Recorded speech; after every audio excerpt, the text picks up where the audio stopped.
English बोलनी है तो इंग्लिश लफ्ज़ों का इस्तेमाल सीखें। इसीलिए मैं लाया हूँ इस वीडियो में इंग्लिश लफ्ज़ दैट का इस्तेमाल।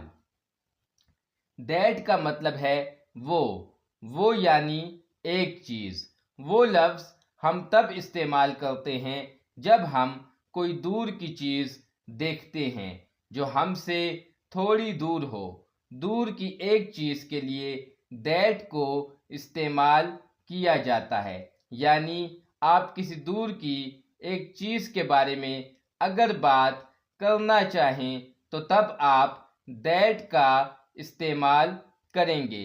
जैसे हमारे पास मिसालें हैं। दैट इज़ माई कार, वो मेरी गाड़ी है। That is my car. That is a flag, वो एक झंडा है। That is a flag. That is a ring, वो एक अंगूठी है। That is a ring. That is my daughter, वो मेरी बेटी है। That is my daughter. That is a plant, वो एक पौधा है। That is a plant. That is a well, वो एक कुआं है। That is a well.